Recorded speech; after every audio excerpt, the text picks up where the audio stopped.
Welcome to Living Free in Tennessee, where we talk about building the life you choose on your terms. Today is Wednesday, April 17th, 2024, and this is episode 895 of Living Free in Tennessee. We're getting really close to 900. Woo! Anyway, it's an interview show day, and I've got John Davis from Laughlin Farms to talk about homesteaders and a problem that we have. We're going to have an intervention talk today about why are we so bad at selling our stuff. It's almost like homesteaders feel guilty about making money, but if we don't offset this lifestyle with some sort of wealth, whether it be monetary wealth or you're bartering or whatever you do, then it's hard to stay in the lifestyle. And so if we're going to build this life, we got to be honest about why are we such bad salespeople. So we're going to talk about that today. Before we jump into that, before I bring John on, I want to talk about our featured event of today's show.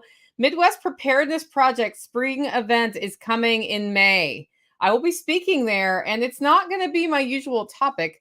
I'm going to talk about badass girl stuff. I'm going to talk about how you can do this alone if you need to. I'm going to talk about not using anything as an excuse to get started towards living the way you want to live. And if the way you want to live is on a homestead, then go for it, even if you're alone. That's what the talk's going to be about. If you want to see me there, go to MidwestPreparednessProject.com to find out more about the event. It's in Kansas. It's in May, and I hope to see you there. I also want to thank my two sponsors of today's show. Our first sponsor is Discount Mylar Bags, and I've got AJ Harrison in the holler right now helping us get ready for the spring workshop. And he's the freeze-dried bone broth guy. And he popped out a package for me to try. It was really delicious. And it turns out he got that from Discount Mylar Bags. Discount Mylar Bags is a small business owned by one of our local Tennesseans who's also a prepper. And what he does is leverages his ability to buy things in bulk and pass on savings to you. Find out more at discountmylarbags.com. Our second sponsor of today's show is all about the mug. That's right, Holler Roast Coffee. We've got some changes afoot. We have some exciting new things about to happen. And the only way you're going to find out about that is to go to hollerroast.com and sign up for our email list. I will be announcing the thing, but tomorrow an email is going out asking you what you think the thing is. And when the thing happens, there might be a discount code, one-time discount code for the thing that's going to happen.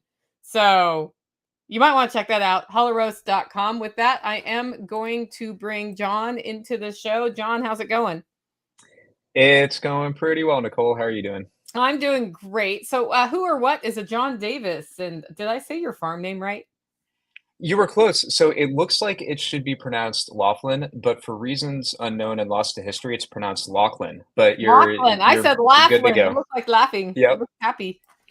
We are happy people, but yeah, I don't know. It's a Irish American thing, I suppose. So who knows? Maybe Letty could comment on that. She may have something there. She probably does. That Yep. that that lady helps a lot of people. She does. I found her through your show. Thank you. That is awesome. Yeah. So she helps us out for sure. But yeah, so thank you for having me on. Name's John Davis, Laughlin Highlands Farm. I can't even pronounce it. And I live a bit of a dual life. So right now I would call this business mode for people who can see on the camera. I am in a hotel room on a business trip because my day job is nothing related to homesteading, but it's everything related to sales and selling. It's a business, which I'll explain in a second.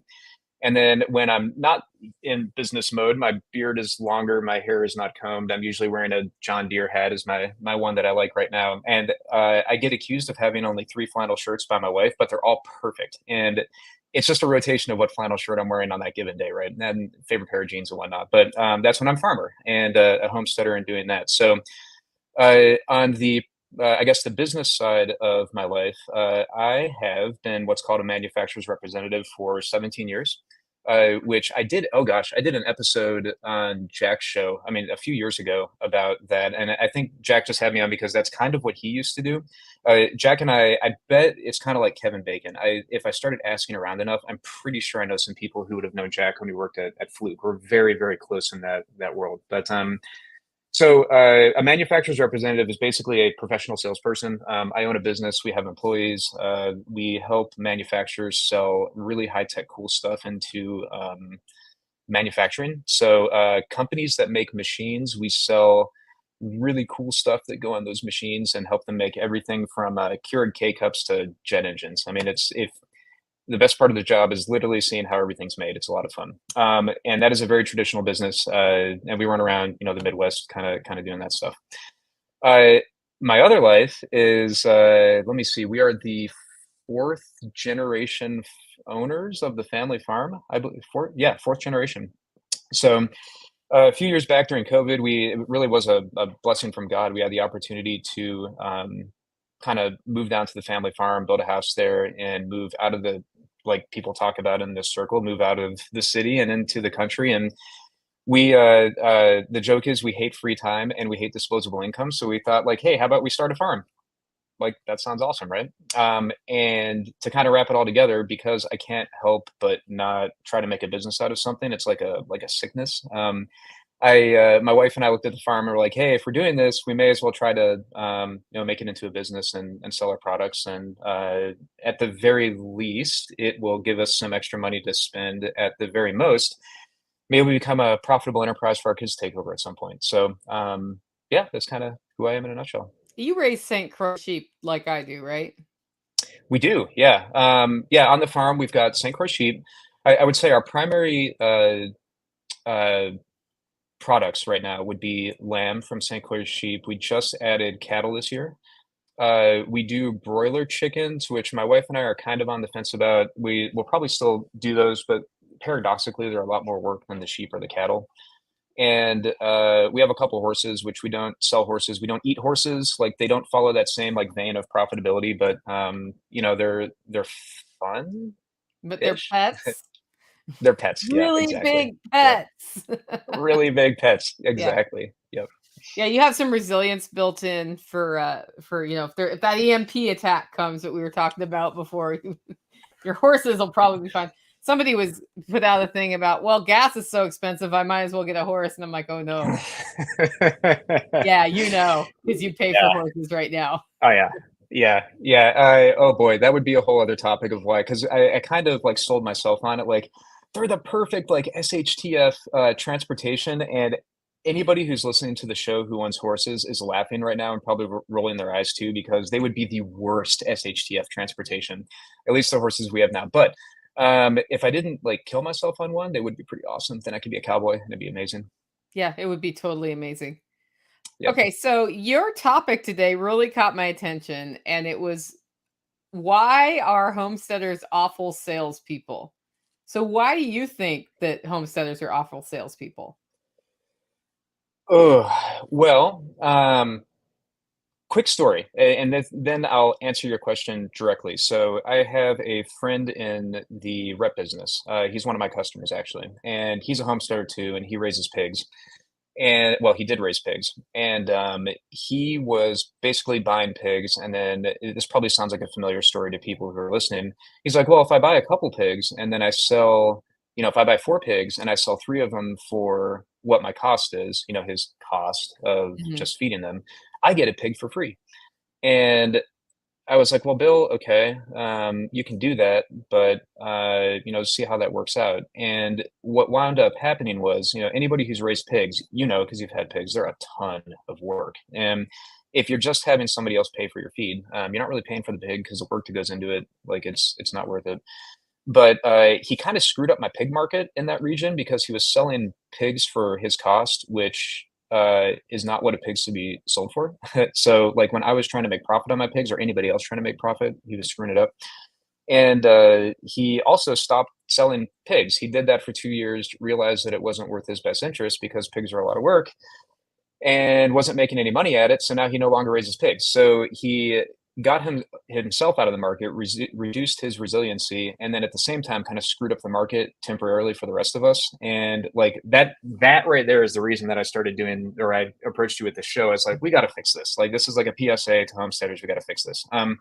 So to answer your question directly, I don't think that Bill had bad intentions. What logically what he was trying to do makes a lot of sense, but sales is a skill for one that has to be developed. So it's not like an act, or it's not something that you're born with. It's a skill, and part of that skill is understanding that sales and business are the exact same thing. So business is sales, sales is business. And you have to look at your homestead from a profit standpoint and recognize that even if you're doing it for quote unquote fun, you have to be able to extract some benefit out of it. Everything that you do on your homestead should produce for you somehow, right? So I think there's this paradoxical, I don't know, maybe it's like a misunderstanding and also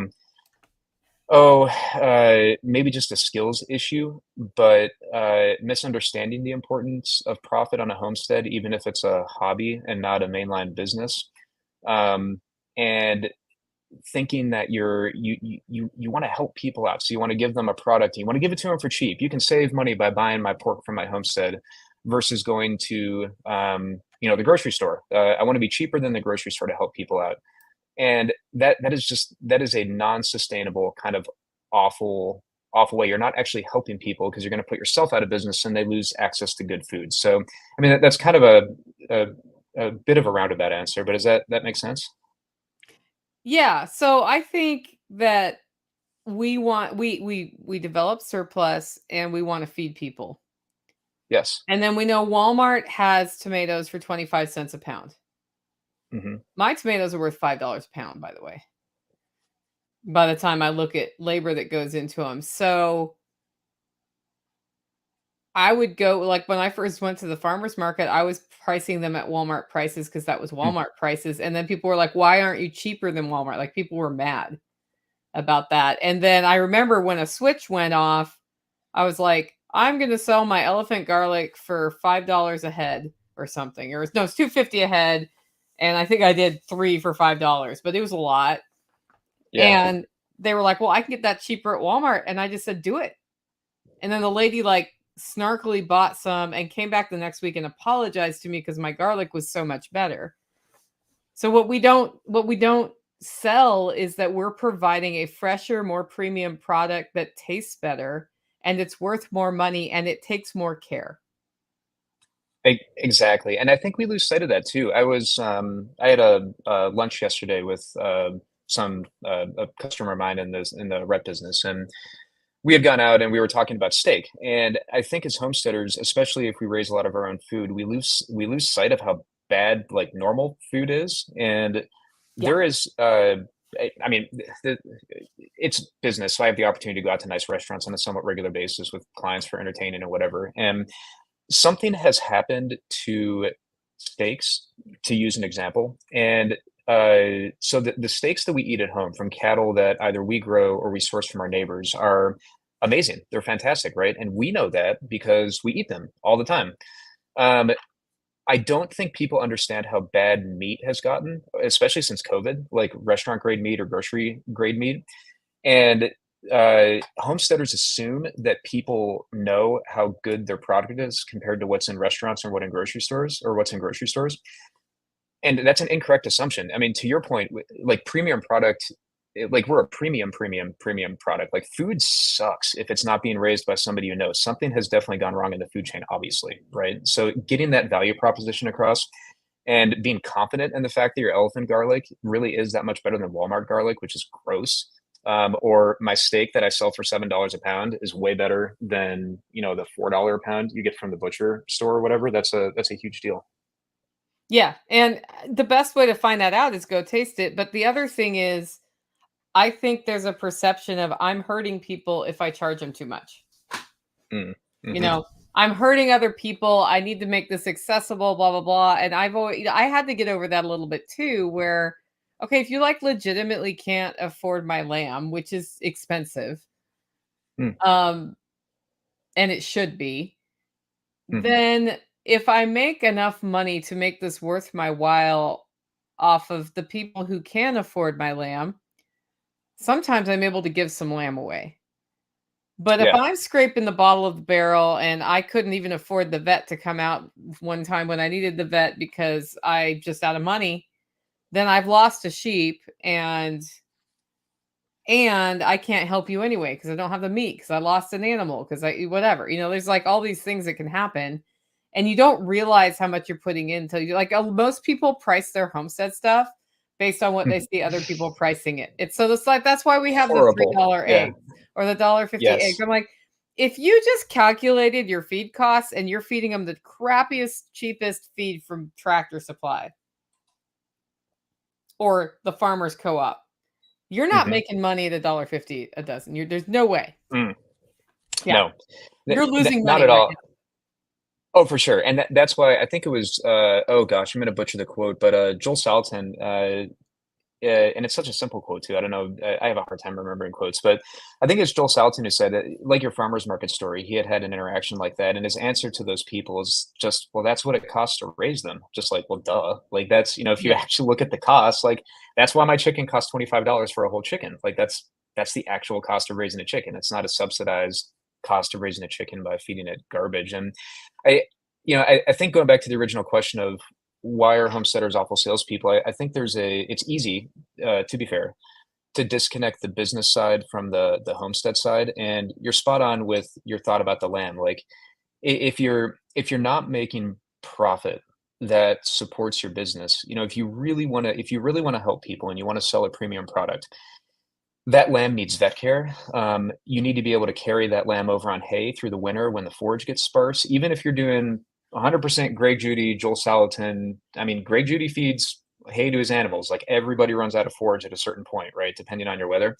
So you got to be able to afford hay. You have to be able to afford infrastructure so you can haul water around and all the stuff that goes into it. If you're losing money or you're skinny on margin, that is going to affect your end product. If your sheep get through winter and they're sick and they're cold and they're skinny, you're not selling the best product you can to the people you want to help them. And it's that disconnect of like profit equals a premium product equals being able to support my premium product. And homesteaders want to be really nice to people and just offer them a good price. And they kind of forget that that is connected to everything else. It's totally connected. Well, and there's also a feeling of making money on this is dirty, I think. Hmm. Like I sense Yeah. that of like it's dirty to make money this way. I'm like, no, it's not. I think that's the way we used to make money before they started programming us to think it was dirty. Yes. So maybe it's Yeah. time to deprogram yourself. So you talk about sales being not separate from business. And often when people ask me, "Hey, what do I, like what three things would you work on?" And I'm always like, "Learn how to sell stuff." Because the biggest thing I see aside from not starting your business is not selling your stuff. So, Mm-hmm. what advice do you have people who are like really hesitant to go down that like sales path? Ooh, well, I think it is a oh man, that's a big question. So if they're hesitant to go down the sales path, and I'm curious, you talk to a lot of people because I have my own answer for this, but it's in a different context. When when you talk to people and you're like, yeah, if you want that side hustle or you want to have a more profitable homestead to be more self-sufficient, you got to learn how to sell. Is the pushback you get from them, are they nervous of the just the interaction in itself? Like I'm an introvert, I don't like to talk to people. Are they afraid of being like do they conceptualize sales as like you have to be a used car salesman to sell stuff? Do they just think it's just dirty, right? Like, oh, I feel bad about making money. What do you see? And I guess I that would see two reasons why people don't start, and one is the introvert mm, nervousness, anxiety about talking to people and what if they don't want me to talk to them about the thing. So it's a lot of worrying about what they're worrying about when you come off as salesy. And then there mm, is that thing where they see people who are salespeople, don't really like their style, don't want to be that person. That's not me. And then they tell themselves, I'm not a salesperson. And once you start telling yourself that, you are not a salesperson, right? You're going to become yes, the story you tell yourself. So it's a little bit of I think both worlds because nobody that I know, I'm sure there are people, nobody really likes being sold to where it's just aggressive, right? Like that's no, why we hang no, up on telemarketers when they call. yep, But I can tell you, I reached out on Facebook and I'm like, hey, I'm trying to reach David Schaefer from Featherman. I said it on the Featherman site, and he's like, well, I'm David Schaefer. And I said, um, I wanted to ask you to sponsor Self Reliance Festival. Do you want to do that here or should I email you? He said, email me. I emailed him and he decided to become a sponsor. And I was just telling him, hey, we're doing this chicken processing workshop. Joel Salatin's doing it. We're using your equipment. We'd love to have your support and we can like start driving people to your company because you make really good equipment. And he was like, okay, I'll support you. And, afterwards, he's like, I heard really good things about that. So I did not actually ask him to sponsor this Self Reliance Festival because I didn't have a chicken connection. But I'd like to see Featherman at the October Self Reliance Festival with a booth. And Yeah. so, okay, so people will get that far and then not call David Schaefer, who has been nothing but gracious to me, right? And Yeah. it's like I see how we can give you benefit. I see how you can give us benefit. That kind of sales just works. But people are It, afraid to start with the ask. yeah, and I think so it is as simple as the ask. And I think so I've been doing this, I've been a professional salesperson for 17 years. And when my background is engineering, so like and I am an introvert for sure. I am an introvert.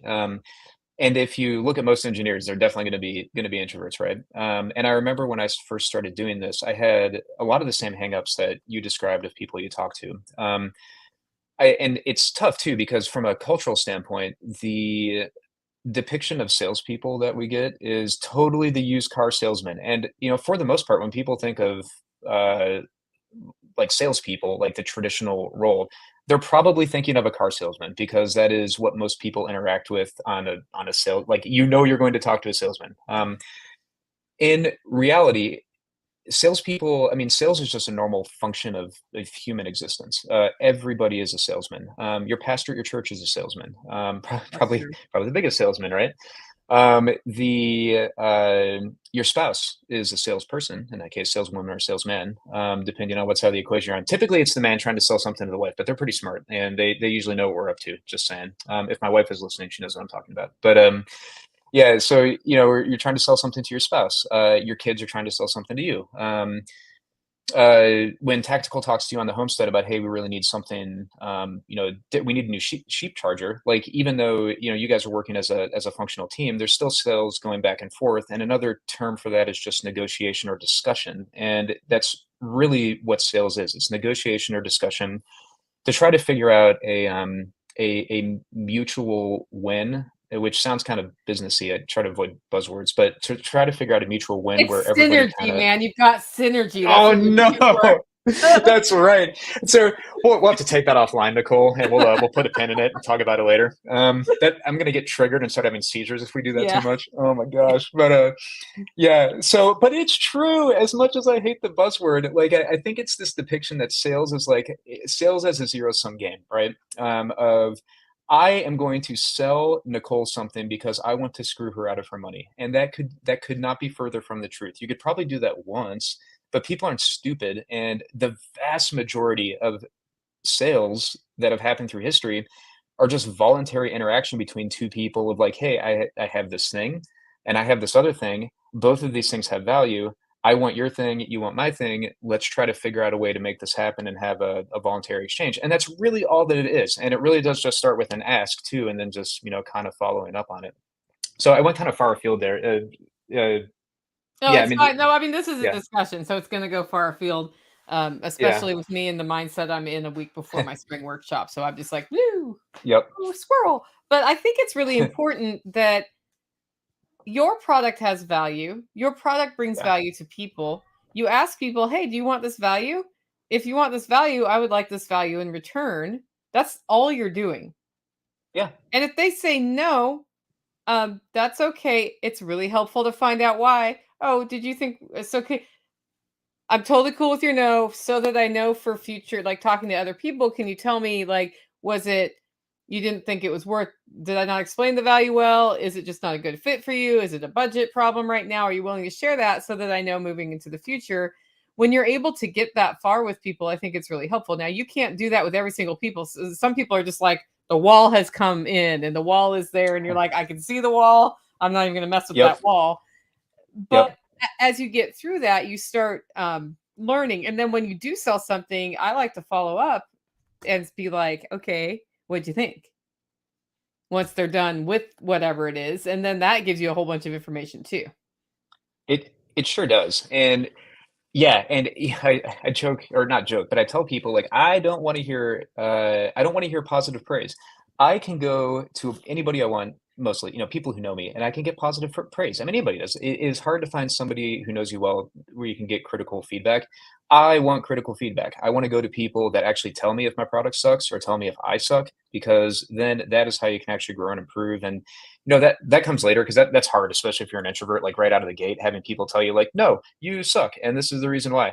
I wouldn't recommend doing that on your first kind of foray into figuring out how to sell stuff, but you want to get to that point of getting that, because I mean, that is really, really how you grow and take off. But I think, if there's one point I want to get across about selling, it's that, throw out, if you're out there and you're listening, and you're scared of getting into the sales thing, throw out the preconceived notion of selling, of what it looks like to you.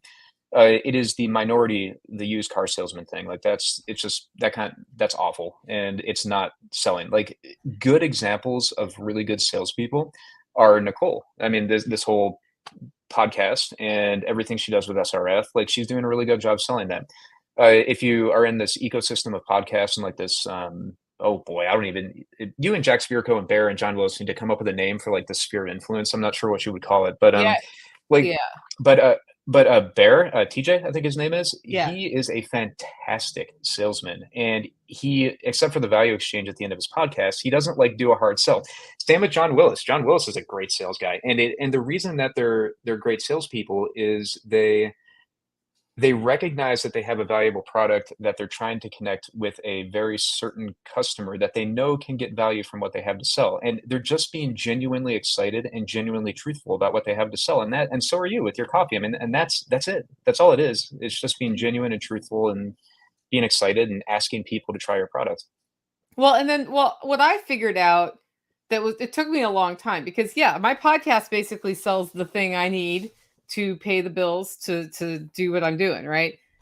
Yep. It's like one big sales pitch, except for that's not my, like, that is 100% built in, but it's also like I want to bring value through the podcast to people through teaching and Yeah. through sharing my stories. And they get to know me, and then they trust me enough to try the coffee or go to Self-Reliance Festival or come to the spring workshop here. Or I have a poultry processing workshop in like 8 weeks. Yeah, it's coming fast. Maybe Yeah. it's fewer than 8 weeks. So that happens because people get to know me, and that is a style of sales where you're developing the relationship with people, right? But I also figured out that a lot of times, if I don't communicate that this opportunity to buy something is coming, people don't buy. So, Mm. Hmm. the chicken processing workshop's a perfect example.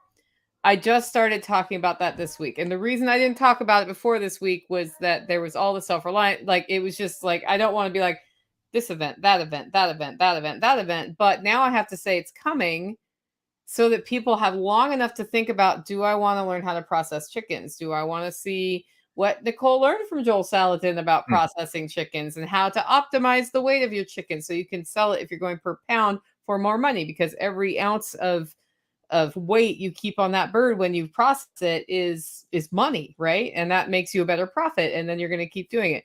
Do I want to Yep. see like how to properly dispatch, and do I even know if I can? Like, can somebody hold my hand through that? Like, Hmm. do I want to learn how to cook with chickens that are pasture raised? Like, all of those things they have to think about. Am I available on that day at that time? And can I Yep. travel there? And then they make a decision. So they will have heard about the chicken processing workshop probably 5 to 10 times before they make a decision to go. Yeah. And so if I don't start early enough talking about it, I can tell you like multiple failures of things I think I'm like, people are going to love this. And I just tell them one time. And then I'm like, why isn't it selling? I'm like, oh, yeah, because I Yeah. never talked about it again. Yeah. Yep. It's And okay and to the communicate about that stuff without being like, and you have to buy today. Exactly. And people, like, there are people out there. I'm sure everybody who goes to your chicken processing class is going to be like, "Oh my gosh, Nicole, that was awesome." Especially the dispatching thing. I think that's something that is overlooked often in the whole butchering thing. There's lots of classes out there on like, how do you butcher your animal? How do you do the cuts? How do you do that? I think people forget that we have to kill them first. And to anybody who's killed an animal, like we've I hunt. We certainly have predator problems. We've got like We wind up killing a lot of things on our farm, but any Hey, farmer does, right? yeah, Yeah, right. But that's one of those things that gets overlooked and is very important because it's kind of an integral part of the whole process. But if you didn't have the courage to tell people that, hey, I've got this class, like there are people out there who want what you have in the information that you're given in this class that they wouldn't have got it any other way. So like if there is hesitation of like, oh my gosh, I don't want to announce things. I don't want to, I don't want to, I'm an introvert. I don't want to tell people stuff. I'm worried about it. I might come off as too salesy. It's hard to talk to people. If you think of it in that way, like what seems normal and everyday to you is something that somebody else would just like, they would be so grateful and gracious to learn. And, knowledge is worthless unless you're willing to transfer it. So if you're not doing that, who cares if you don't like if you're nervous about talking to someone, somebody out there wants to know what you know and you're really, really helping them. So that's another way to reframe it to kind of make it easier. yeah. And if they don't, they don't. Like the worst thing that can happen to you is somebody says no. Yeah. And I guess it could be worse if they say a rude version of no. Most people don't do that. And No. so, like, you need to desensitize yourself to no because, as a salesman, it's like, Yeah. I'm going to get 10 no's and one yes. Or, you have a formula. Yep. Every time I get past this point in the conversation, the statistics go up that they're buying it. They've gone from I'm totally opposed to it to I'm getting enough information to decide if it's really a good fit. And even then, it still For might sure. go south, but you get no's and you're Oh still yeah. alive today. Barely, but yeah, Barely, barely. How Yeah. how much of the homesteader thing do you think is because they just don't know what their stuff costs? I think that's a big part of it. I think that I know that's a big part of it because it is unless you really look at it from a business perspective, and you should be looking at your homestead from a business perspective. You should be looking at your home finances from a business perspective. I mean, there's utility in doing all of that. Yeah, I think that's part of it. I think part of it too is the misconception about sales and taking advantage of people if you make money off of it. But I would give that equal weight with not knowing the value of what they have. Right. Yeah. And well, okay, so how do you learn how to do that? Because I had the good fortune of one of my first jobs out of college was at a small startup company, and I was Mm, the administrative assistant, which meant I was in their bookkeeping all the time, making invoices and then adding expenses. And what that hmm, taught me to do was make a budget. Like, okay, this is what I think it's going to cost, and this is what I think it will sell for. And these are all the pieces of that. And because of that, I can track the actual things that happen. Some people find that completely overwhelming. So, like, where would you tell somebody to start if they want to learn how to track things responsibly, even if like me, they like literally scream at the spreadsheet while they're doing it because I do like sure. sit here and scream in frustration at the spreadsheet. Yep. So being a salesman, let me let me build a case. Let me build a case for why you need to get to that point because it is frustrating. We use QuickBooks for our farm, or not QuickBooks. Yeah, we use QuickBooks for our farm, and I hate putting information into QuickBooks and spreadsheets. I totally understand. It's like the worst possible thing.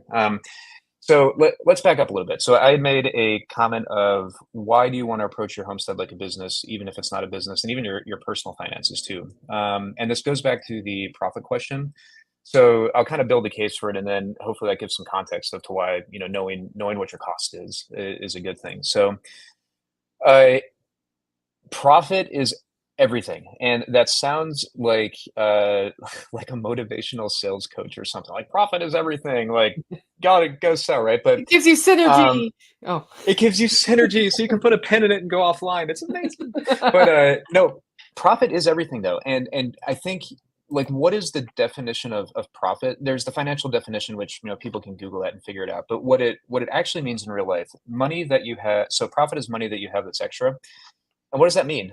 It gives you options. Hmm. It gives you self-reliance because then you have a war chest, you have a cash cushion, whatever you want to call it. Resiliency, resiliency is another term for that. It helps you analyze how to spend your time. So, time. I mean, it's a trite saying, but it's absolutely true. Time is an invaluable resource. It's the only resource we have that we can't buy. You can't make it. You can't buy it. You can't do anything. Like I have the same amount of time as Elon Musk does, and so do you. And that's an issue, right? So Right. you can maximize time though if you have some extra money. Maybe sometimes you can hire a guy or do whatever, but it gives you options. That's another option. It gives you options, and it gives you another form of option and financial options. So there's options in terms of time and work optimization, Hmm. and then there's options. And if you have a successful business, you can start getting creative with tax planning and cash flow. Debt as a tool, which you got to be careful with that. But that'd be another type of option. You've done some shows on that, and they're all awesome. So um, that is why profit is important because it gives you options. Case in point, one of the reasons that my wife and I run our homestead our homestead is a farm, it is a business, is because we're not spring chickens. We're 40 this year. And we know that in even 10 years, we may not want to do the amount of physical labor that we want to do. And when we're 40 years old, right? So if we are not profitable on the land that we're on, we're not able to afford things now while we can spend the money on it that will make our lives easier later. Specifically equipment, right? Like we bought a tractor a few years back, a pretty big one, and it's pretty awesome and it does a lot of cool stuff. When I'm 60 years old, I'm really going to appreciate having hydraulics on the front of that tractor, right? I mean, I appreciate it right now. It's a good thing. I don't do it as fast as I used to. We're literally in the middle Uh, of discussing how to get a skid steer here for this reason oh man, yeah. Well, with yeah. forks. Dude, having forks on a hydraulic loader is a game changer. It is. I know if you're like, ooh, I don't know, that seems like a lot of money. I will tell you right now, spend it. Like I think John Willis said something similar to that too. Like just even the whole buying in bulk thing, but having hydraulics and forks in a bucket, awesome. Anyway, so profit is important. So we know that profit is important because it buys us options. All right. Um, how do you calculate profit? Well, that goes into the question that you had is, well, you got to know what your stuff costs, right? So how do you know what your stuff costs? And this is where there's a couple business terms in here that are good to know if you don't know them. So, well, you can look them up on Google or Investopedia if you really want the real definition or whatever. But um, cost is also known as cost of goods sold, or COGS. That's the business term for it. And cost of goods sold encompasses the total cost of the product that you're selling. So a chicken, what is your cost of goods sold for a chicken? Cost of goods sold for your chicken is going to be the cost of the chick when you start, right? It's going to be the cost of the feed over the lifetime of that bird. It's going to be labor, which is something that homesteaders don't often put into their product costs. You need to put labor because you're bleeding money if you don't. And if you're like, how do I value labor? When we did the COGS on our chickens, I factored in what would it cost if I hired somebody. It's really expensive to find farmhands because nobody brings up like kids on farms anymore, and they just don't exist. So like farmhands cost $15 an hour, if you can believe that.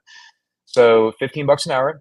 Every day we spend about an hour on our chickens. We're raising the broilers, going out, giving water, moving tractors, all that stuff. So you factor that in. So how much per day over the lifetime of that chicken? You factor in your time. You factor in, and this one you can vary it a little bit, but if you have infrastructure that you've built for those chickens, like what's the cost of your chicken tractor? Maybe you want to spread that out or amortize that over, a run of chickens. So let's say you raise 200 chickens a year. If your chicken tractor costs $1,000 to build, I don't do math in public. You can use a calculator and figure that out, right? So like each chicken has $3 a cost or whatever it comes out to built into the chicken.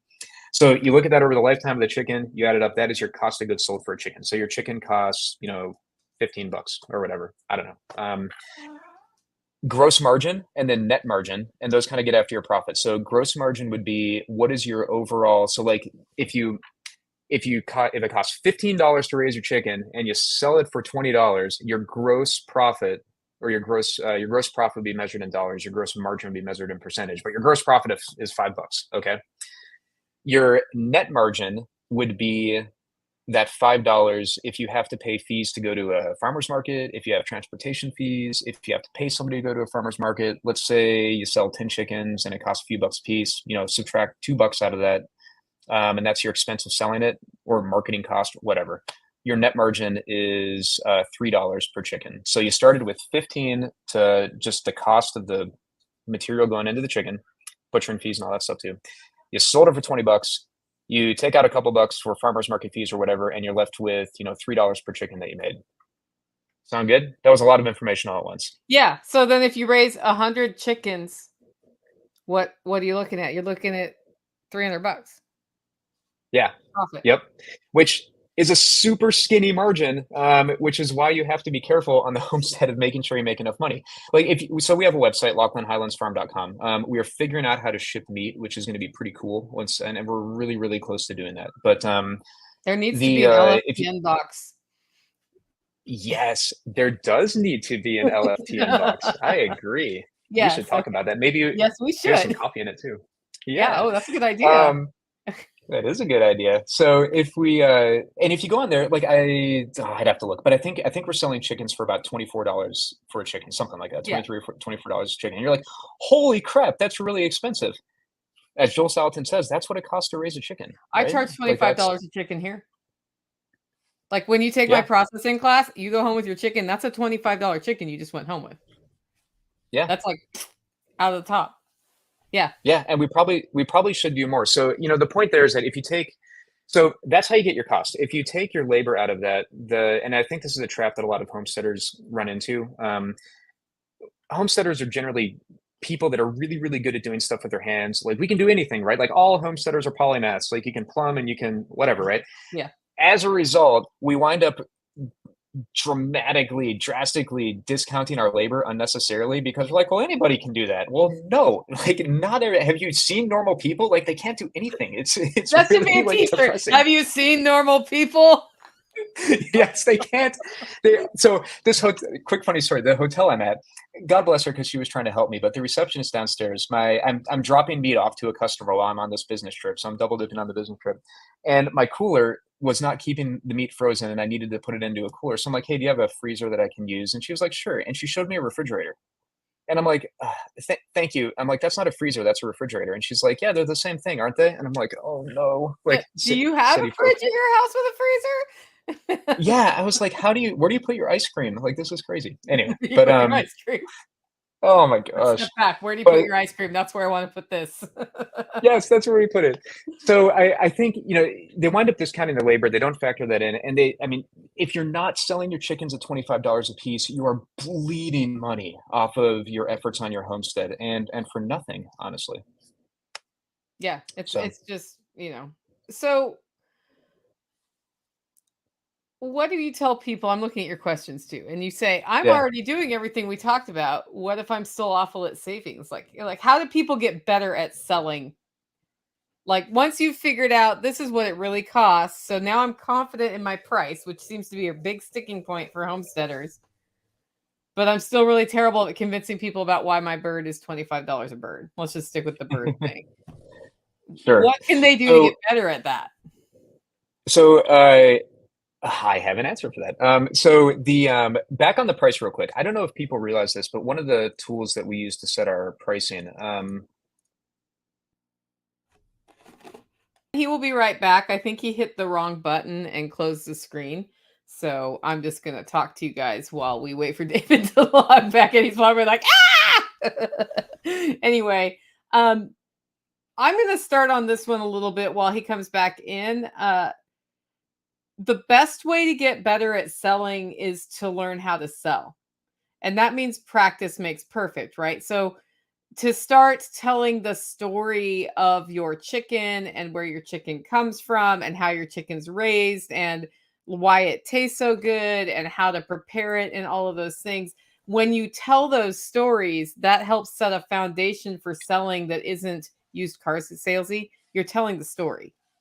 So I was just, John, I was just sort of vamping while you came back in. Sorry about that. You hit the big red X. I was like, I know what happened here. I didn't even mention like the thing, that nobody can mention or else you get booted. So like, geez, man, that was the lamest NSA like ban ever. But okay. So anyway, advice to people about how to become better at sales.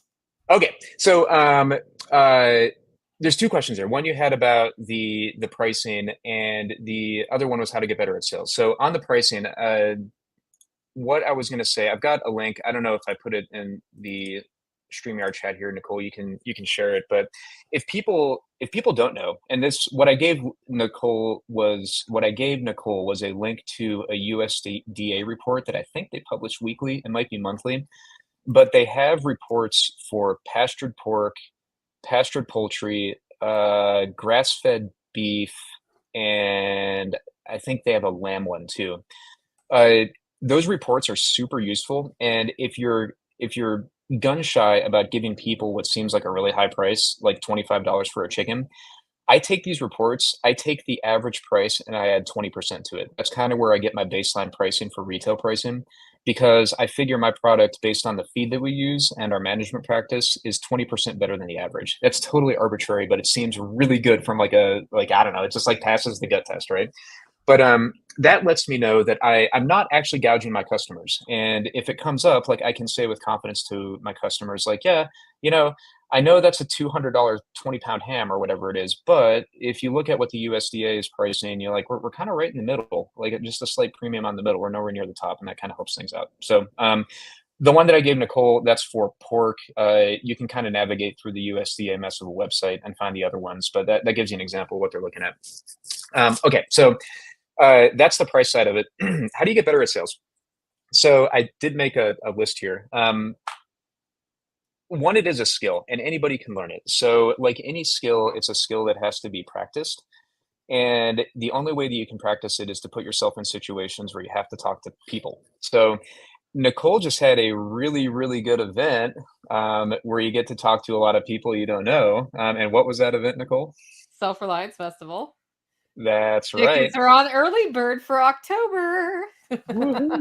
So I think one of the hardest things to do is to sell or practice selling to people that you know.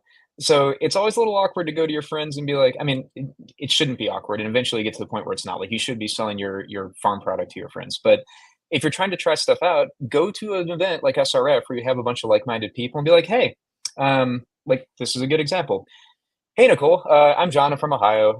We just started our farm up. We're trying to sell pastured pork. I'd love to send you some samples of it to give you a try. We're trying out this whole like mail meat thing. That doesn't sound right. We're trying out Mail this whole order meats, mail order meat. There you multiple go. contact, Yes, exactly. Where we're subscription trying to, boxes. and even if you make a mistake like that, like it's funny, and you can like everybody gets a laugh out of a whatever that's called, right? So you say, hey, we're trying this like selling meat through the mail type thing.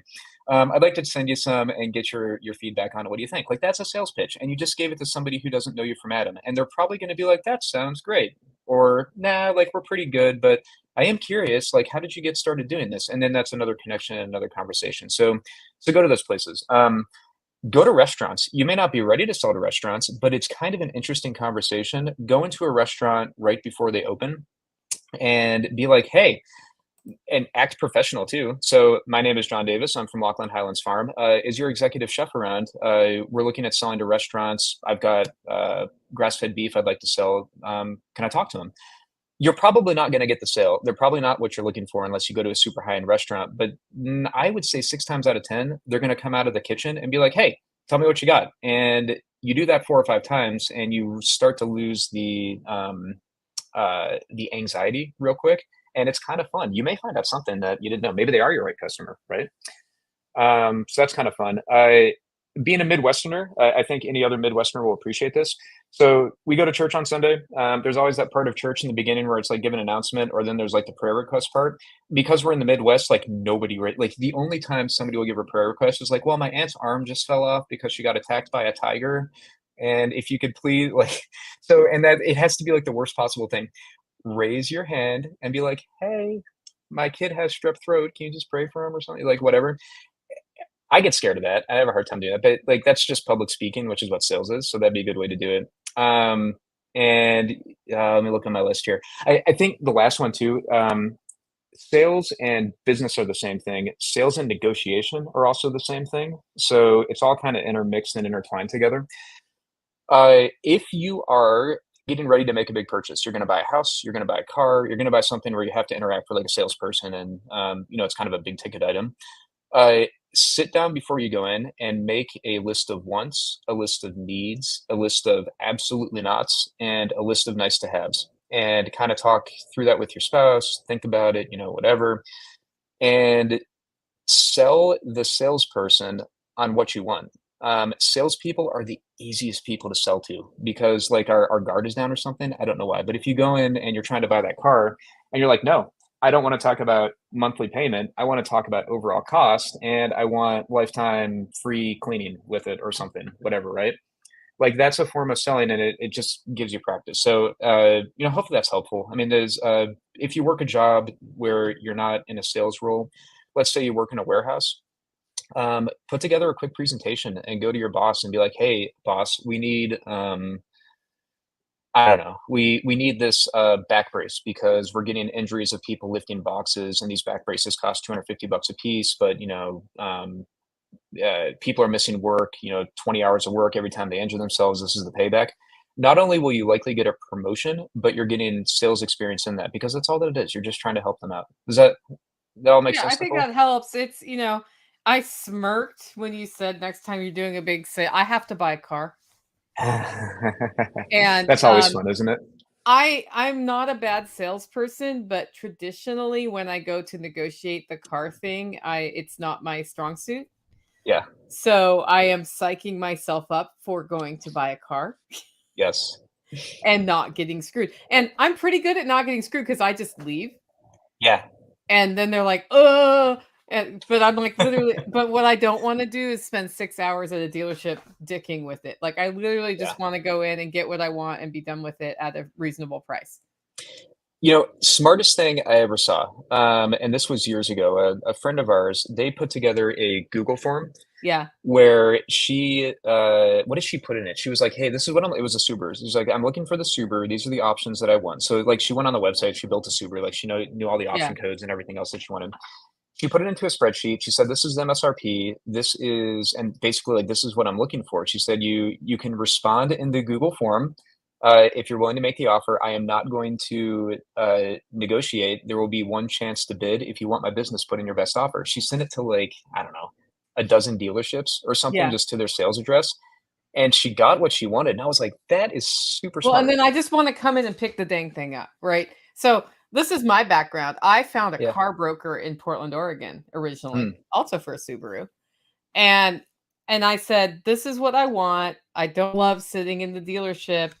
This is the price that I'd like to pay." And he gets a commission from the dealership. That's how he mm, gets paid. So I didn't even have to pay him. yep. And he's like, "Well, this is what you're really going to have to pay." And it was within $500. Like, it was probably, I was paying him with that. And the day I picked up my car, I went to the dealership, signed forms, and walked out the door Mm, with my car. I that's didn't wait awesome. for the manager to approve it. I didn't Yep. sit there, sweating it, getting thirsty. Like, it was just done. And ever since that one experience, I've been to a dealer one other time since then and literally had to walk all the way out the door after they basically abused me. Yeah. In my opinion, they're abusing me at that point by wasting my time. So then I'm Yeah. like, "Well, I'm not doing that ever again." Yeah. So I was smirking because Yeah. I'm like, I want to buy a car. I need to buy a car. Yeah. Um, and I need to enough that I might actually be walking into a dealership right now if I decide to go a newer car. Yeah. And yeah, so I'm like, Yeah. "Ugh." Okay. I'm gonna Godspeed and good luck. I'm gonna ape that idea. I'm gonna try it and see. Let me know how it goes. I Of want course, like I've never done that. I usually walk in and I'm like, I want the car, which is a horrible way to go about it. But yeah, I Sorry, love the guys. idea. I want the Yeah, car. I know. It's like, well, never mind. But yeah, Yeah. follow my advice, not do as I do. Is that how it is? Yeah, I mean, like, do as I say, not as I do. There you go. That's what it is. Yeah. Something else I wanted to add real quick too. Going back to the cost of goods sold and selling and all that.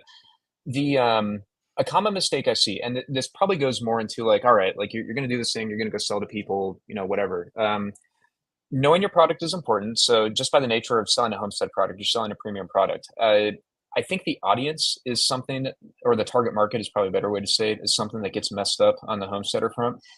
Um, maybe it's association, maybe it's just being more comfortable with the people, but like we like to associate people associate with people that are like us. So I see homesteaders trying to sell to other homesteaders. And if you're selling like a tool or a service or something that's not like you're a homesteader, I buy your coffee, I'm a homesteader, but you're selling me coffee. I can't make coffee on my homestead, and I I have might no need to buy intention a of ram from you though, so there's that. that's right. Yeah. So, that type of equation works out. But if I was trying to sell you lamb, Nicole, you're going to be like, well, why would I buy lamb from you? Like that makes no I sense. have 4 in the freezer right now. Yeah. Exactly, right? So when I look at our business and who we sell to, my business is not set up and my marketing is not set up to target homesteaders. I specifically target, like, the whole food CrossFit crowd, like, that's how I visualize them in my head, so, like, my first job out of school before I got into sales was marketing because I was very confused, I was an engineer, and I'm like, "I don't wanna engineer, I wanna do something else," and I got into advertising, it was a mess, but one of the things that we had to do was make marketing personas when we were doing our brand planning and research. And like the person I have in my head is wearing skinny jeans with maybe a man bun, and they're definitely holding like a Whole Foods, like, shopping bag type thing. And that's awesome. Politically, I don't like those people, but from a customer standpoint, I love them because even though we may differ politically, they definitely get it. And I'm, kind of saying that tongue in cheek. They definitely get it from like, I want to eat healthy food and I want to locally source it, and most importantly, they have the resources for that, and they are never going to grow a lamb or a cow or whatever in their backyard, right? So we go to sales channels where we're selling to those people, and they're typically in the suburbs or in the city. They're definitely not out in the country where we are. So yeah, just consider your target market when you're selling your Yeah, when products. you bring homesteaders onto into your fold and you sell them eggs and whatever, you're going to lose that customer over time as they gain skills. Like, so Yeah. my best customers for homestead products are not people who listen to my podcast per se, Mm, right? Because they're learning how to can their food, they're learning how to raise their chickens, they're learning how to do whatever, make cheese, and then they're not going to buy my cheese. mm. They might buy my cheese once to taste it, but they're like, "Oh, I figured out how to make cheese. Now I make cheese every week. I don't need your cheese." And I used to be that person. Like I used to be Yeah. the one who at the grass-fed farm that's right over the hill that's going out of Yep. business now. I Mm. used to buy the whole animals until I learned to raise whole animals, and now I just buy a turkey once a year because I don't like raising turkeys. Yeah. That's it. I'm like, Yep. I would gladly give you $80 for that turkey or $100 or it's like it's a lot for a turkey. It's way more than a grocery store turkey. So much better too. Oh yeah, it's so Yeah. much better. And in that case, I think like yeah, in that case, you can definitely sell to homesteaders, but it's a much smaller market and it's a much more extremely much more targeted thing. Like for example, if you buy a ram from us, you're buying a ram because you want genetics and Yeah. yeah, like that's what you want, right? You're not buying it to eat it, you're buying it because he has another job. And Oh, that's he'll that's get kind of what eaten you're if getting I into. buy a ram from you. He will do his job and then he will get eaten. That's how we're working. I'm getting rid of all male sheep here. She's Nicole. That's brutal. That's I know. horrible. We're Yeah. terrible. We're terrible. We decide well, I mean, we have like 4 or 5 baby ones right now. They're Yep. all meat rams and we don't want them reproducing. So once a year we're going to be bringing somebody in to hang out for a while. So we're yeah, hey, Netflix and chill with the Yeah, ladies. exactly. Yeah, That's yeah, what you exactly. call it in the pasture. Yeah, so I'm going to Greg Judy's advanced my neighbor and I are going to Greg Judy's advanced grazing school, and I Yeah. have like a boatload of questions for him on breeding. And like talk to me in June because I'll have a Okay. lot more information there because I bought some stock from Greg, so I talked to him on the phone, just total side conversation. He's like the most genuine person. Like he's not different from on YouTube. Like it's Yeah. hilarious talking to him on the phone. It's very strange, but he told me that I was way overcomplicating my sheep breeding, and we're gonna talk about that. So Yeah. yeah. Our Anyways, issue is that our rams keep getting out and ah, teaching other sheep to get out from the yeah. fencing that we have in place. Um, and we just decided that if the ewes don't see the boys doing that, then the ewes never get out. And our Mm-hmm. flock is small enough that I'm not just going to do what he does and just shoot everybody who gets out. That's Uh, right. yeah, Yep. and I get it, Yep. but then we also were like, but we need the male there at least once a year, and we were actually breeding them twice a year, but I decided to go down Mm, to once a year for yep. my own sanity after this last birthing season. So It's something, yeah, the whole breeding side of things, and we have a bull coming in a month, which Oh boy. yeah, that's one of those like self conversations. I'm like, we're gonna get a bull because this makes sense. We need like cows need to make cows, and then the other more logical side of me is like, you're getting a what? Like, it's like seriously, you want to do that? And I'm like, sure, it'll be fine. Like, it's this is how we get ourselves into trouble. It's good. Yeah, yeah. That's how it always happens, right? That's Oh how yeah. sheep happen here. We're like, sure, we'll get sheep. This will be fun. And then it didn't rain for like 6 months. And I'm like, this is not fun. There's no Yeah, food for these animals. Yeah, we didn't have grass. So yeah, yeah. yeah, I've been there, and hay's expensive. hay is Yep. expensive. I need to get in on the first cutting. It's about time for me to be like, hey, is it first cutting time yet? Because Mhm. I need twice the hay I bought last year because we ran out. And a place to store it Yeah, I do and all have that good that stuff. right now. Yeah. That's So good. yeah. That's good. Yeah, all of those things take a lot. Okay, well, any last thoughts on this topic before we wrap up? Oh, geez. Yeah, I know. Hopefully, this gave some good information and some actionable stuff too. I know. I think so one more point to make, and then kind of a okay. So one more point to make, but first on that, like I do want to emphasize that, sales is a skill. So I gave some examples and it's all good. I think if you recognize that you need to get better at sales because you want to make your homestead more profitable, even if it's just a hobby, you like to have profit for all the reasons that we discussed. The best thing you can do to make yourself a better salesperson for your farm is to get better at public speaking and talking to people. So, I mean, anything in that regard that you can do to just learn to talk to people and learn the art form of doing that is going to help you be a better salesperson. Also read oh shoot, Nicole, what's Joel Salatin's book? He's got what's the name? The one that's really focused on selling. It'll I don't come to know, me. but they should just sign up for the webinar that we're doing with Joel Salatin in June. Yes, that We're would be going to perfect. talk Yeah, about some productivity. I haven't announced that yet, but that is a thing that's going to happen for members. definitely sign up for that. Just saying. Greg Judy's got some good books too. Yeah. Watch some YouTube stuff. I mean, it's just contact me. Like, I'm more than happy to talk to people. I definitely don't mind. I love interfacing with other homesteaders and just learning what they're doing and talking to them. But don't be afraid to start. Like Nicole said, it's just the ask. It is the selling. You don't have to listen to 18 Tony Robbins CDs or something to get started. All you have to do is walk up to somebody and say, "Hey, I'm selling chickens. Would you like to buy one?" Hmm. And that's it. And And it's really, really that simple. yeah, they might say no. And they're like, okay, thank you. Yeah, and they're like, Hey, "Great," and you get I'm money. sorry. Like, You want to buy "Hey." one? Yes, yep. Have a good day. The other side of the equation too is like once you get past that, you got to look at how you want to sell it. Are you going to sell it direct to consumer, wholesale, auction barn, all that stuff, which that's a whole other topic of conversation. I have some experience with all of those. If anybody has questions, I think Nicole has my contact info. Please reach out to me. I'd be more than happy to talk Yeah, to you. well, I will have your Instagram in the show notes and your website. And I Cool. saw that you had a contact form on your website. So that I assume that's a good way to get hold of you. It is. Yep. Yes. Yeah. So, Yeah. guys, that'll all be in the show notes. And that's going to be at livingfreeintennessee.com. Tell people again how to connect with you, though. Like, say that stuff. Like, what is your website? How do they get involved? How do they sign up to be informed of your meat subscription box that they're going to be able to buy soon? Like, tell us all about that. Yes, I got to figure out a different name for that product though. The male meat. No, it's just not going to work. But Male yeah. meat. No. So Uh, so Laughlin Highlands Farm, which Nicole have it in the show notes. It looks like Laughlin Highlands Farm, but it's Laughlin Highlands Farm, Laugh, LaughlinHighlandsFarm.com. You can email us at farm@LaughlinHighlandsFarm.com. We do have an Instagram, which I am horrible at social media, but we're trying to get better at it. I think it's just at Laughlin Highlands Farm. And of course, there's the contact form on the website and whatnot. But email is the best way to get in touch with me. I drive around a lot for my job, so phone is good too. So if you email me, I'll probably give you my phone number and say, "Hey, can we talk?" And then that would be the best way to do it. Yeah, that's go to the website, keep an eye out for the LFTN Laughlin Highlands Farm collab, and we'll be good to go. Awesome. Well, I do hope you get to a Self-Reliance Festival so I can introduce you to other John Davis. Oh, that's right. There is another John Davis out there. I forgot about that. Yeah. Yeah. So I kept emailing you, trying to get him to do AV for Self-Reliance Festival. You're like, this is still me, Nicole. And I'm like, how many email addresses do I have for you? It's not the right. I was like, finally, I gave up and I was able to reach Oh his yeah. wife.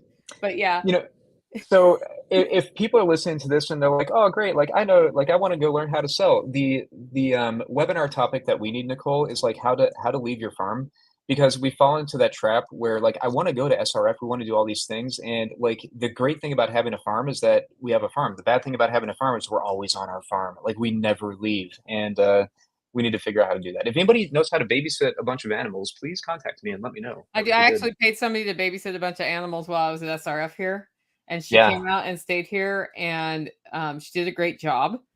And she's young, but yeah, I've known her since she was like a teenager. So I've like, sure. and she's been around here, and we still left tactical here with her a couple extra days Yep. because we had all of these new baby animals, and we had a bottle lamb, and I'm like, a Ooh, bottle lamb's a lot. yeah, So she did the bottle lamb by herself for one day and an overnight, and the next half of the day. She totally could have managed it though. But I yeah, was like, that's not really what we talked about when I said I'd pay yeah. for you. I just like getting up in the middle of the night and feeding the thing was not on the list. So I think it's possible. It's definitely like when people are like, hey, how can I start a business in the network? Figure out how to charge us to come to our farms and actually do a good job of house sitting and get water and food to our animals. That's what we Oh, need. yeah. Yeah. Oh, for sure. Yeah, I would that I mean, yes, because the cost of losing, God forbid, a cow or a horse or even your laying chickens, like, if you lose your laying chickens, you're out, what, 28 weeks on getting eggs? Yeah. So, it's like, oh, like, any of that is just, yeah, having somebody qualified, that's something we would definitely pay for. Yeah. That and so you're right. I should do a webinar topic on how to organize your homestead so that you can use a house sitter. Ooh, yeah, Because that'd be a good one. what happens is you have to write an SOP for everything, and then what happens is you get more efficient with how you're organized. You're like, oh, that thing I just know to do, a normal person would not know to do that. So now I have to have a process for that, and now my process is dumb, and I'm making a better process. Not You that what my homestead's set up that well right now because it isn't. We fell off a cliff this fall. So well, what is it? You can't improve what you can't measure, and you can't measure what you don't record.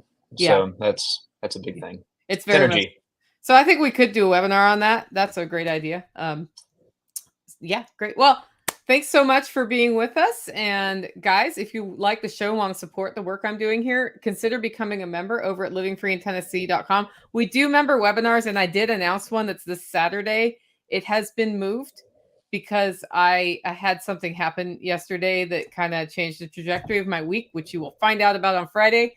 And I was like, we're not going to get that done well, and we want to do it well. So you're going to be looking at a couple of member webinars in May as a result of this, and I actually really like that idea. So I'm probably going to add the how to SOP your homestead. I think that's a great idea. Anyway, with that, go out, make it a great week.